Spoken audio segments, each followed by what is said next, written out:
Hey guys, how's it going? It's Al, week 15 on DraftKings, and I have just another cage match for you. A head-to-head battle. Myself against my podcast co-host, Mike Clay from ESPN.com. It's going to be a tough one this week. Mike is an extremely smart guy, and working with him week in, week out for the last 2 years on the CSS DFS podcast, that's available on the Fantasy Focus feed. I'm sure all of you already subscribe, and if you don't, remedy that quickly wherever you download podcasts. Just download the Fantasy Focus podcast. Don't listen to the ones with Matthew Berry, as he has told you before, but do listen to the one that Mike and I do. Mike and I think very much alike. Every time we do the show list, we seem to be on a lot of the same players, so it's going to be a very interesting cage match because we can't have any overlap. For those of you who are new to the show, we're going to take a head-to-head lineup against each other this week on DraftKings, but unlike a regular head-to-head lineup where you're going to see a lot of overlap. People are going to end up on the same value plays pretty much every week. You're going to get a lot of overlap on those guys, and you may have 2 or 3 unique players in your lineup. We're going to snake draft this using the salaries on DraftKings, and we can't have any overlap. So it's going to be 2 very unique lineups with the same cash game principles that we always talk about. We are not playing for money against one another. We're going to be playing for charity. We'll talk about the 2 charities in just a second. If you wanted to donate to either one, there is going to be a link down below in the description. Just click show more and you can be a part of it by donating somewhere. Also, 100% of the ad revenue from this video at the end of the year, every Wednesday's video, I'm going to total them up over the 17 weeks of the season. We're going to donate all of that money to my charity, No Kid Hungry, who we've been playing for all season long. So drop a like on the video, subscribe to the channel, make sure that you ring that notifications bell. Let me bring in Mike. How's it going this morning, man?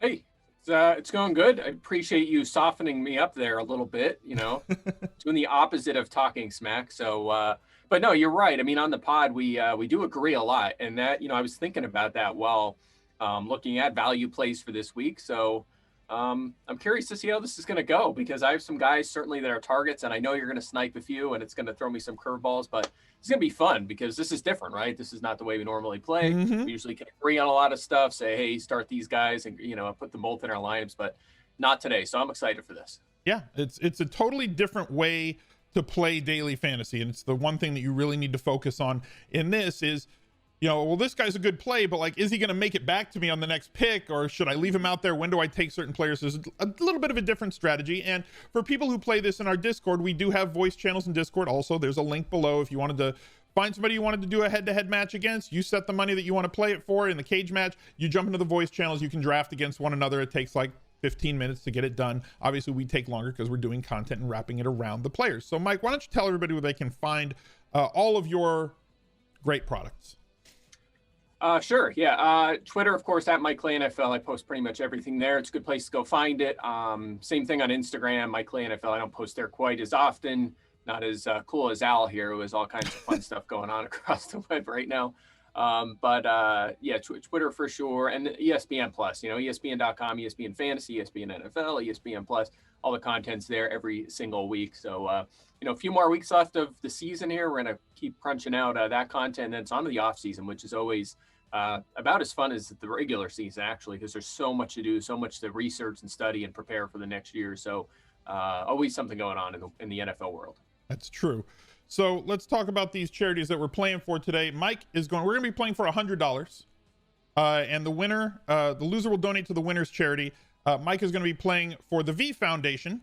Don't quit, or don't give up. Don't ever give up. One team, $1 million. Victory over cancer. A great charity in its own right. I'm going to be playing for No Kid Hungry, trying to help out food insecure kids and get them school lunches, especially with schools out this year. It's been a lot tougher for a lot of food insecure kids and families.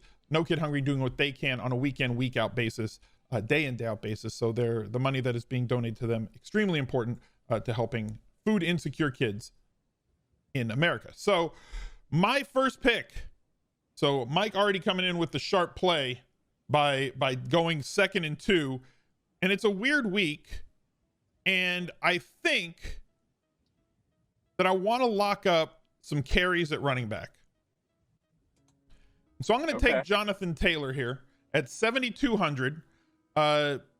Better in the passing game than most people have let on. This, you know, coming into this year is like, well, he never caught any balls in college, and we went over this in the preseason that like no running backs at Wisconsin ever catch balls. He caught more balls at Wisconsin than James White, and James White turned into a pretty good pass catching back in the NFL, caught 31 of 32 balls that have headed his way. He does not get a total, a great amount of targets on a week in, week out basis, but it's good enough. It's kind of like Chris Carson's usage from last year in the passing game. It's kind of what Jonathan Taylor has walked into. But over the last 3 games that he's played, and I can't say 3 weeks because he did have that game where he missed, or that week where he missed a game because of COVID interaction, they have leaned on Taylor a lot more, and he's helped us out because his big playability, we usually talk about that with wide receivers, that big splash ability. Jonathan Taylor definitely has that game-breaking ability, and the more carries that they give him, the more chances that he has to really express that. Last game, a 62-yard run and a 20-yard reception. The game before that, a 39-yard reception for a touchdown, a 24-yard run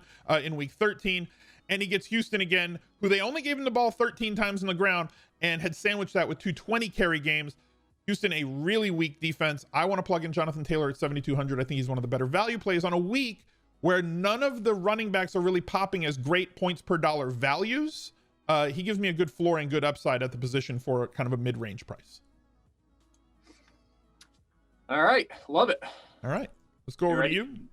All right. 2 for me. Two all right, guys. I'm going to start out. Yeah, the guy I wanted, this was the only guy I was hoping you would not take with the first pick, is the value play I want at wide receiver. And now I say he's the value. I think he's underpriced based on his usage. It's Brandon Ayuk. That's who I want at wide receiver. I think he is a tremendous play this week. He's still 17th in terms of pricing at DraftKings, at least in this slate.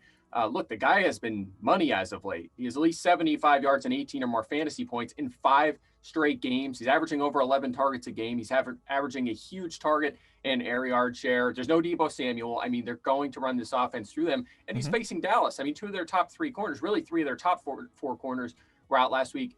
They give up a ton of touchdowns, a ton of production to wide receivers. So Ayuk is for sure a guy I want to lock in. All right. And then, Al, my second pick is going to be a running back. And I'm going to pay a little more than you because I absolutely want Derrick Henry. Oh, I thought you were going to take him. You never take the high dollar guy. This week I will. I mean, Henry, I think he's value. I do. I think he's in the 95th percentile or above in terms of value at that price this week. We know how good he is. We know, the volume he gets. He gets occasionally a handful of targets too, which helps. But he's facing the Lions. I mean, when he has a good matchup, think about Jacksonville recently, and he crushed them. I mean, he gets the Lions this week. That no team has allowed more rushing touchdowns. They're top 5 in rushing yards allowed. They're up there in yards per carry allowed as well. They get crushed through the air as well. So if he gets a few targets, he'll destroy them there. Most fantasy points allowed in every sort of arena you look at those, they stink against running back. So Henry well positioned for a huge workload, great matchup. I'm locking him in. All right. Henry and Ayuk, really solid there. I like the picks. I thought you were going to let Henry fall to me, and I was going to get Team Jam him in this week. So obviously I have to pivot just a little bit here. There's a couple of routes that I can go, and I haven't kind of decided. Like I said, running back is a little bit of a mess based on the way things look right now, right? So I'm going to go a different route. I'm going to take a value play here. And even though I got his name wrong last week on our podcast, I'm going to go with the right name this week against the Rams defense, and that's Brashad Perriman. I know that it's a really tough matchup against the Rams, and the Rams defense, stellar. But the volume's good for the cheap price, 3,700. I'm going to need a value play based on the road that I want to go here. So if he does not hit value, kind of like he missed value last week of 5.6 points, it's not going to hurt me all that much, and it's going to allow me to pay up for the guys that I believe that I can get to. Knowing that you've taken Henry and have X'd off somebody else, this opens up routes for me to go. So give me Brashad Perriman at 3,700, and I'm going to open up some other routes down the road. Okay. All right. Interesting for sure. Okay. I'm going to go, man. I'm going to go to, I'm going to do it. I'm worried you're going to go this route. So I'm going to do it right now. Get it out of the way. I'm taking Dalvin Cook here as well. I'm taking them both. Al. Okay. I want both of the superstar running backs. Let's go. I have them both projected for over 24 fantasy points. I should be able to knock out 50 right there with Henry and Cook, maybe even more. We know what they bring to the table, and I think you can do it this week. I think you could spend up both of those guys and come away with a pretty good lineup. So even against Chicago here, I went DALVIN Cook in there. So this is the old team jam 'em in that we used to talk about on the Daily Fantasy Edge, where you're just getting the 2 highest dollar running backs and just going with them, right? So clearly you think there's some value at wide receiver, and you're going to have to go for it. I'm assuming not assuming, you have to go value pretty much everywhere. I know where your quarterback pick is going to be. I think there's 2 in that price range, so I'm not going to try and block. There's no need to. You just take the other one if I take one. But a very strong start here. So I've got Taylor, I've got Perriman. I have one of the value plays that I like this week. There's another route that I can go that I wanted to kind of get this guy because I think that he's too cheap. There is some questions right now about who's going to be throwing the ball, I suppose, and we've seen a little bit of a dip in terms of his usage recently, but I do like Terry McLaurin this week based on buying the dip. I like it when players a little bit underperform. Granted, games at Pittsburgh and games at San Francisco. Seattle is a much improved defense since they made that trade for Dunlap, but it's still a defense that we can take advantage of with a talent like Terry McLaurin on the outside. So I wanted to get shares of McLaurin here at 6,600. The price has come down. People are not going to be on McLaurin. I think that he bounces up to somewhere around that 7 to 10 target range that he was in before. Hopefully he can break one and get that 100-yard bonus, which he has not really gotten us this year except for 3 times, and he's lived in that 85 to 96-yard range. If he can just get a few more yards, get me that bonus, maybe sneak his way into the end zone. Massive profit potential at this lower salary this week. So give me Terry McLaurin against Seattle. Love that one. Love that. Definitely on my short list of wide receiver. I think he's a terrific cash play this week. So I'm with you. Like that one. So it takes an option off the table potentially for me. So here we go. That's the first one. That's the first guy. That's the first one you really wanted. Targeting you took. There you go. Yeah. Yeah. So, all right. Good stuff. All right. You mentioned I have to save somewhere for sure. And one of them places is certainly going to be at the tight end spot. Now, I think Travis Kelce is a tremendous play, obviously, but I'm going to have to go cheap here based on what I spent at running back. So I'm going to go with our my favorite nickname, we'll say, in fantasy football right now, courtesy of Val Zeidenfeld. I don't know if you made that up, but of course I'm talking about Cole Kmet at $3K, just grossly underpriced for a guy with 7 targets each of the past 2 weeks. He's taken control from Jimmy Graham. Just think about the past 3 games. He's played 70 more snaps, 32 more pass routes, 8 more targets, 7 more air yards. And Minnesota, not very good, not very effective stopping the tight end, 8.4 yards per target allowed. Kmet is, again, $3K, 19th highest priced tight end. He only went up $100 from last week, which was surprising based on his volume. So Cole Kmet, that's where I'm going to tight end. Yeah, I liked Kmet. I had him on our first look this week. He's just underpriced versus a role. Like, based on what he does, he should be like 4,200 on DraftKings. Yep. Based on the current role that he has with the volume that he's getting, 7 targets in a couple of games, that's 4,200 tight end pricing to me, at least. So good pick there. Somebody that we both like. I think that there's players that I can get in that middle range, but I'm going to stay on brand. I'm going to take another value wide receiver off the board, knowing that that's where you kind of have to go, is loading up on value wide receivers. So I'm going to look down here in the cheaper range to see the guys that I can get. And there's 2 that I think I like a lot. One of them is kind of a bring back play for something that I already have. We're drafting the lifeguard. We're getting Chad Hansen. We're going to plug him in here, his 7 targets each of the last 2 games. Now, if he goes back to the practice squad and he's out this week, I can pivot off of this to get somebody a little bit cheaper if he's out for the weekend. So if a status changes on a player, you can get back down to get the cheaper guy. I'll take those 7 targets. If there's nobody else to throw to, even when Cooks is there, he logged 7 targets in that game with Cooks, 7 in the games without Cooks. Against Chicago, a very tough defense, caught 12 of the 14 targets that have headed his way. Good floor. In an offense that is struggling to find players to actually suit up on the outside. Interesting. I got to be honest. I'm not loving Hansen this You don't week. like him? Tell me why. I have a mid-range value. I'm just not seeing it. Cook's back. QT still in line there. Jordan Akins was used a lot last week. He's not going anywhere. Playing the Colts. I don't know, man. Not my favorite play, but it is Deshaun Watson. So of course he has a chance for a decent game, but not. I'll say this, not a guy I was going after. So far so good. He's not a 3K smash, right? My point is more, they're going to throw the ball 30 to 40 times this week.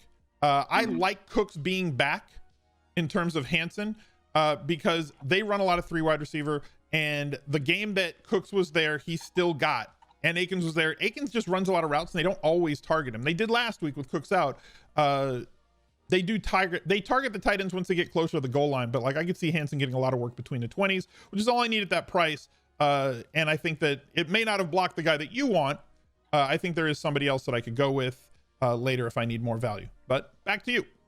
All right, so you have, what do you got here? You have Taylor, Perriman, Hansen, and who's the other one? McLaurin. Yeah, of course. All right, cool. All right, just keeping track here, of course. All right, so I'm up next. I am, you know what? I'm tempted to go to the wide receiver because that's where you're attacking right now, but you already picked 2 guys, so I'm going to go elsewhere and get a guy that I really want in my flex. I think he is one of the best values on the board. It's a guy who was my I think he was my play at running. Yeah, I think he was my top play at running back last week, but his price stayed the same. So I'm going Kenyan Drake at running back. He's only 5,500. He's at home against the Eagles. The volume has been tremendous. I mean, I'm basically going to make the same case I did last week when he was 5,500 and still had another huge week. 23 carries last week, 10 or more carries in every game this season. He's averaging 16 fantasy points a game since he came back in week 10. He's at least 14 in all 4 games. So think about that compared to his 5,500 price point. 12 targets in his past 4 games, 5 touchdowns in his past 4 games, 16 carries inside the 5 since week 2.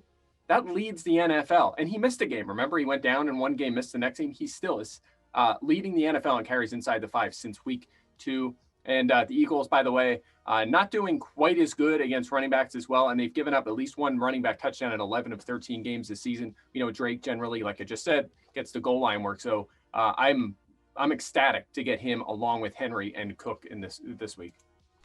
Yeah, Drake has been, we've highlighted this on the stream, and I get like, you know, my no way streamer meme. So like, it's always centered around Kenyan Drake, and I'm glad that it's actually worked out the last few weeks the way that it has. So getting Kenyan Drake here, solid pick for you. Chat loves your team. They see no way that I can possibly come back. I will let chat remember that every time they think that I've been smashing people. Yeah, see, that's the key. Oh, I've got a lot of money. Exactly. There's things that I can do here with this team. I know the route that I'm going. It seems that we're on different players this week. Well, we're on some of the same. I like Kmet. I like Drake. Love Henry. I seem to be on some of the different values than you are. But like, none of these cage matches are ever like 30 points different on like the spread when you add them up. It's always like a 2 or a 3 or a 5 point spread going into the week. So we'll see where we end up. Knowing the players that you can take and knowing the players that you can't take, I'm going to take one person off the board that I think is a solid play this week at quarterback. And I said there's 2 quarterbacks that I think are on the slate this week that are very similar to one another. But as I've said before, it's not always about, you know, taking the optimal lineup in the cage. It's about inflicting as much pain as you possibly can. And I know that you're a Philadelphia Eagles fan, Mike. So I'm going to take Jalen Hurts off the board, and I'm going to hope that I make it hurt for you. With 18 rush attempts last week, that's absurd, and I'm not expecting 18 again. But anywhere between 10 and 13, that's like league-leading rush attempts per game at quarterback, like record-breaking when Lamar Jackson set the record for most rush attempts by a quarterback in the league last year. Kyler Murray doing kind of the same thing this year. Those quarterbacks sit around 7,000 to 8,000 and sometimes above that amount when they're doing their thing. Right now, Jalen Hurts is doing that thing. So assuming that I'm getting a 5 to 7 point floor here with his rushing yards, which with the additional upside of possibly a rushing touchdown, the pace up situation against Arizona, who, as we both have said, I've been banging the drum on the play running quarterbacks against teams that play man-to-man defense for years.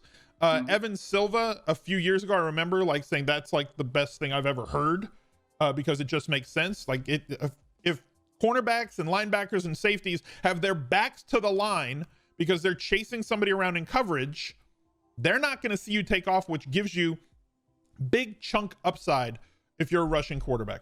So I'm going to take Jalen Hurts here from you. I'm going to make you watch that Eagles game, and every time Jalen Hurts rips off 10 to 20 yards on the ground, you're going to be feeling it.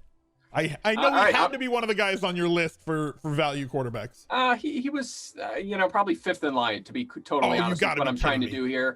I will say a couple of things, though. I like the pick because now I know I don't have to take a quarterback for a while or until my last pick. So you did that in favor for me. And I want to add 1 point to your Jalen Hurts comment, though, and this is a good reason to, just kind of leading off what you just talked about, is the fact that the Cardinals lead the NFL in man coverage played this season. They play the most man-to-man in the league. So this is and pace up. So the Philadelphia Eagles should get more plays this week, and they're going to get more plays against man-to-man defense, which kind of fits into what Jalen Hurts' profile is. Styles make fights, and this is a good spot where the puzzle pieces fit for Jalen Hurts. Yeah, and I think he's a fine value. Just always worry about, the guy's one NFL start. So does he, have a complete dud against a pretty good team that shows up at times, a defense that shows up at times, frankly, while traveling across the country? It's going to be interesting for sure. So, all right, so I don't have to worry about quarterback. So thank you for that. That makes my life a little easier here. Only a couple more positions to address, really, just wide receiver and defense. So I'm going to go back to the wide receiver. Get one of my favorite values on the board. Again, I'm going to have to go cheaper here, and I'm fine with that because this is a guy that was on my list. It's Michael Gallup from Dallas. Now, look, I know that his production has been disappointing this season. Obviously a big letdown. He has 2 really good games, but the key here for me is the volume. He had 6 targets last week, but they didn't throw the ball very much. It was a 27% target share. Still at 75 air yards in that game. The week before, 11 targets, 140 air yards. The week before, 12 and 81 air yards. In fact, he has 100 air yards in 8 of his past 11 games. So the guy has been getting the ball down the field. He's always going to have a shot for a big play. We know Andy Dalton has liked to throw his direction the past few weeks. We know he pretty much never leaves the field. He's a pretty good football player. So Michael Gallup is I think one of the best value plays on the board. Happy to get him here, and he fits into my lineup here perfectly at home against the 49ers. Good pick. Like I said, there's some value plays at wide receiver. Yes, there's risk with Gallup. Yes, he's also been better with the Red Rifle at quarterback than he was with the Italian restaurant at quarterback. So a couple of other values that you still need to go with. You do have a defense in hand, which will boost that average remaining salary. 13-2 for you here. I have more money left, around 22,000 plus a defense, so that's going to leave me somewhere in the range of 20,000 to 19.5 remaining. I've got to spend some money, and I'm okay doing that because I'm going to take what I think is one of the best plays on the board based on position scarcity, and that's Travis KELCE. His floor on a week-to-week basis is basically every other tight end ceiling, and he reaches up into the 25 to 35 point range. So I like Kmet this week as a value play. I really do.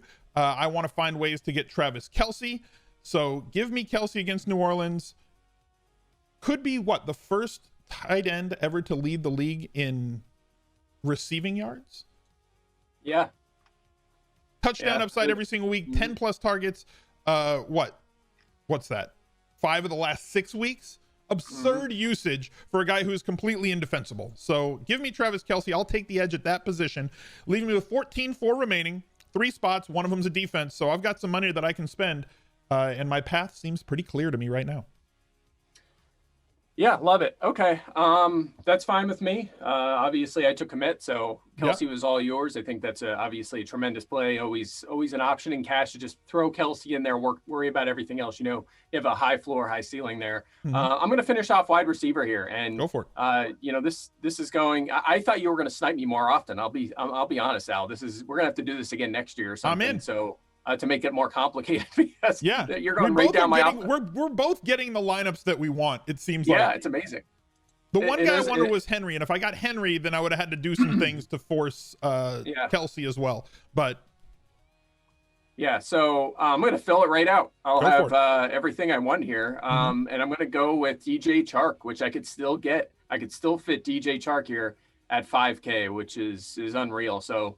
I like, I mean, it's never a good sign, right? It's going to be a disaster, but I like the look of an optimal cash lineup this week. Mm-hmm. The ability to get Ayuk in there with Gallup and Chark, along with 3, arguably top 10, maybe top 12 options at the running back position in season long. So, it tells you what you want based on value here. But Henry, Cook, and Drake, and then Kmet, I think, is a borderline top 12 tight end option as well, and certainly a top 5 value at tight end. So how this kind of came together here. So talk to me about DJ Chark, because his volume has been outstanding the last 3 weeks. You and I have talked about Glenn and the Giraffe a bunch on the podcast, and the upside just doesn't seem to be there, but he just needs to connect once. Like, Chark is so good, but they have not connected. And maybe now with Minshew back, it's a different story, or... Yep. Yeah, that's part of it. I mean, remember, DJ Chark was a top 20 fantasy wide receiver last year with Minshew throwing him the football. They have a connection, and again, the air yards have been there. To your point, I think Minshew is their best option at quarterback, and we know he can get him the football. This is a guy that has had at least 7 targets in almost every game this season, at least over the past 2 months when he's been healthy and on the field. And even better, the air yards are there. Again, at least 66 air yards in, 7 straight games, and he has at least 106 of those 7 games. So you got the target volume, you got the air yards, you got the better quarterback, you have an offense that has to throw the football plenty and has been throwing the football. Even with James Robinson doing well, they have been lean toward the pass throughout the season. So, and of course, they don't have a defense, so they have to throw the football as often as they possibly can. So I think Chark is, again, at 5K for a guy that, with those air yards, with those targets, with that talent, could easily go off for a huge game. I think that's tremendous. All right. Tremendous value. Yeah. And it's a great opportunity, like we said before, to buy the dip, right? The price is down. People are off of him. This is a great chance to get back involved with DJ Chark. So headed back to me. There's one place that I can block you at, and who knows if it's going to be a block, because it just kind of, it's a position where you can always get somebody else a lot of variance.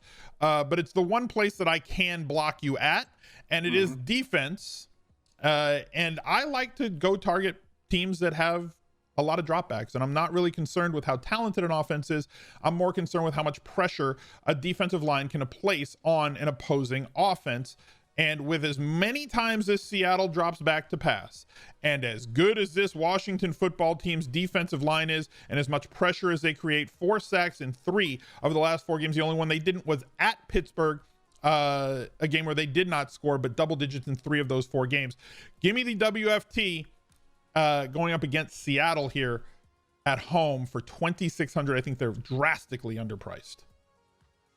Yeah, all right, love it. Not where I was going, so I appreciate that for sure. You made me nervous based on what you said, what you were setting up there. I thought you kind of knew who my quarterback would be, and then you would know who my options were at defense. But it's kind of the fun of this being rapid fire. I think if you thought about it longer, you might have identified. I didn't need to take yours. I wanted the defense that I wanted, and for me, I'm always targeting. And we seem to be on different defenses. That's the one place where we differ week in, week out. Yep. We have a little bit different philosophy on defensive selection. Yeah. Yeah, it's certainly all over the map for me.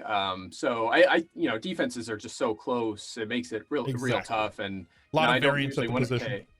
I don't want to pay. And obviously, one big play, one touchdown, one fumble gone right, return for a touchdown can swing the whole thing. So generally, I'm not going to pay too much there unless it's an insane amount of value in my lineup. But that's a spot where I'm punting, and I'll go there now just because you can take both of your picks here. What's that? Because I can't block you at either position, so you can finish off your roster here. Yeah, exactly. So knowing who I want a quarterback, I'll save that for last. I'm just going to get my defense here. And again, I'm punting this for sure. We've done this before. We've talked about it in the other podcasts. It's not a great situation by any means, but it's my highest projected defense among this bottom group that I can afford based on who I want a quarterback. So I'm going with the New York Jets playing at the Rams. I'm going to hope that Jared Goff makes a mistake or two. And maybe that goes my direction and they just get me my handful of 5 to 7 points. I'll be happy with that. So New York Jets at defense. All right. So come back to me. You got the Jets at defense. That leaves you with 6,100 at quarterback. As I said, I think there's 2 guys in that range that are extremely good. Jalen Hurts is one of them. I'll let you get to the rest of it once we get to that point. So coming to my team, I have 5,900 average, 11,800 remaining. For a flex and a running back. There's a few running backs that we can look at here. Mostert questionable. We don't know if he's going to go. So like taking him is dangerous for me on a Wednesday show. We record this on Wednesday. If he's out, I would be able to pivot all the way down to Wilson. But in terms of, at 5,100, but in terms of a cage match, that's probably not the optimal route for me to go. There's a couple of picks in this range that I do like. One of them is going to get, in my opinion, decidedly more volume than the other. I'm going to talk about both of them here, because I can't get both of them. But J.K. Dobbins, touchdown in the last 3 games. I think clearly he is the best back on Baltimore, but they just want to ride the Gus bus way too much for my liking. And you have the possibility of vulturing touchdowns, or having touchdowns vultured from you by either the other running backs or Lamar Jackson. So for the sake of this, I'm going to go with volume overall. And to me, that means going directly against your New York Jets defense play. And I'm going to take Cam Akers here with 50 carries in the last 2 weeks and 4 targets as well. Kind of exercised the demons at running back that are existing there. But again, chat knows how much I do not trust Sean McVay. This does have me a little bit scared, just a little bit, that maybe Malcolm Brown just comes in because McVay kind of felt like it on Sunday when they get inside the 5. But Cam Akers has looked like the real deal, ripping off long run and long catch one after another and getting tons of volume against a Jets defense that has given up 30 plus points in a bunch of games. I think it's like the last 3 or 4 and a bunch of times over the course of the year. 17-point favorites at home, 20 expected carries with some involvement in the passing game and the inside the 5 carries the last 3 weeks. Definite 5-box running back here for 6,600 on a week where running back doesn't project very well. Big time upside for Cam Akers against a Jets team that's bad. Yeah, I like it. And, to kind of roll back to what you were talking about with injuries, you're right. I mean, Raheem Mostert at his current price is maybe the best running back value on the board. So I agree with you 100%. I crossed him off because, like you said, we're doing this on a Wednesday. We don't know if he's going to play. I will be pivoting to Jeff Wilson in cash as an option, certainly, if Mostert is out. If Mostert's out, Jeff Wilson is like the best cash game option that exists. But like, no question. Yeah, I could take Mostert and then pivot down if he's out. But then if he plays, what if one gets 10 carries, the other gets 10 carries? It's just not good for this format. To draft on a Wednesday. But as the week progresses, we'll get more information. Yep, same thing with in that range, Ronald Jones. You could apply the same thing. We don't know if he's going to go. And Julio is another guy on my list. I love him again at this price. If he goes, I mean, just an insanely good value for a guy. We know. Yeah, I mean, he's been tremendous this season. Again, it doesn't seem like it because he's missed so much time, but when he's played, he has been great. So he's another guy. Just he was on my list. If things got really crazy, maybe I would have taken a shot there and subbed out if I needed to. But everything went according to plan here, and that leads out to my final pick here, which is, if I'm looking at the price, who would my options be? I have 6,100, Kirk Cousins, Phillip Rivers. You took Jalen Hurts, obviously. I mean, those are my options. But the guy that I had that I think is the best value quarterback this week, he's on my list here, is Taysom Hill. That's what I wanted. That's what I got. I'm just going to leave $100 on the table. I'm fine with that. Totally fine. The way this is worked out. Look, Hill, we're talking cash, right? He's made 4 starts. He has between 18 and 24 fantasy points in all 4 games. He has exactly 2 touchdowns in all 4 games. He has over 200 rushing yards during this span. He's playing the Chiefs, who at times have been very good against the pass. Last season they were, earlier this season they were, but they've allowed 22 or more points in 4 of their past 5 games. And it's not like they were playing a murderer's row of quarterbacks. They played Carolina, Las Vegas, Tampa Bay, and Miami. And again, 22 or more points in every game. They've allowed a lot of rushing production as well. We know Hill does that too. They play plenty of man to our point earlier about running quarterbacks. A lot to like with Taysom Hill in this matchup, and to be competitive. They may be trailing throughout, so he's going to have to throw the football. Started off very poor against Philadelphia. Still came away with a high floor game last week because they were in comeback mode, and he threw a couple touchdowns. So Taysom Hill's to play. Could not be happier with this lineup, Al. There you go. So you've got Taysom Hill with a couple of good games under his belt. Now we know he can throw the ball, right? They could be in chase mode. Not a massive spread in this game. I think it's like 3.5. Right? Yeah. So competitive game. Kansas City's defense, not all that stout. Taysom Hill, Derrick Henry, Dalvin Cook, team jam him in full effect. Ayuk, Gallup, Chark, Kmet, Drake, Jets defense right there. I have Hurts, Taylor, AKERS, Perriman, McLaurin, Hansen, KELCE, and 5,200 for a flex. So coming down in here, that leaves me with guys in this range. Hawkinson against Tennessee, a pass funnel defense.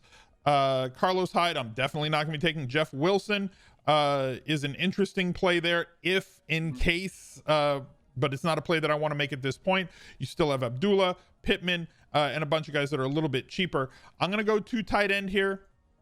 I do like TJ Hawkinson in this spot. I've said before that I'm willing to open up 2 tight end as long as your flex is KELCE. We've talked about doing this in an optimizer. You take every tight end that you are okay with on the board, and then you put a group that says max of 1 of every tight end, not including KELCE, and you allow tight ends to be used in flex. So the only time that a tight end can be used in flex is if Travis Kelce is in the lineup. I'm going to allow that for this lineup here. Massive amounts of targets for TJ Hawkinson, as well as one of the most voluminous running backs, one of the most voluminous tight ends in the league in terms of red zone and end zone usage this season against a team that makes you pass the ball. It's not like the Lions have had much success running it. They should be playing from behind in this game at Tennessee. Give me Hawkinson and possibly 10 targets incoming. Going to be an interesting cage match. Mike, thank you for being here. I appreciate you coming to the show. Yeah, always fun. And I know, I got exactly what I wanted, but I've been a little cold in cash as of late. So this might be a disaster for sure. I mean, honestly, you might want to just stay away from all of these guys, considering the last couple of weeks in cash, everything has just gone wrong. Everybody, like I was on KJ Hamler last week and didn't have him in my lineup. I wanted, if that game was at 4 o'clock, I would have pivoted from Berrios to him and ended up not having him, and it cost me pretty dearly. So yeah, this was a lot of fun, and I can't wait to see how it goes, considering Al, literally the lineup I wrote down. That's the lineup you got? I got the exact lineup that I wanted. That's so we'll see how happened it a few goes. times this year on this show. I think Brad Evans came on the show. He said, I got every single player that I wanted. It just happens sometimes. That's the way that it goes down. So it's an interesting week. Very tough at running back. We got 2 different styles of lineups here. I paid up at tight end. You went really cheap at tight end. You went with Team Jam a minute running back. I paid up a little bit at wide receiver and got 2 really high volume running backs. And I believe that the 2 quarterbacks that we took were the 2 that I had pegged that were going to be taken in this matchup, whether it was going to be Hurts or whether it was going to be Hill. I prioritized Hurts because he's on Philly and I want you to watch the Eagles game cringing the entire time. Guys, thank you for being here. 2 great charities are going to be the winner. If you wanted to take part and donate to either one, there's a link down below in the description. Look out for another video right here. He's a legend.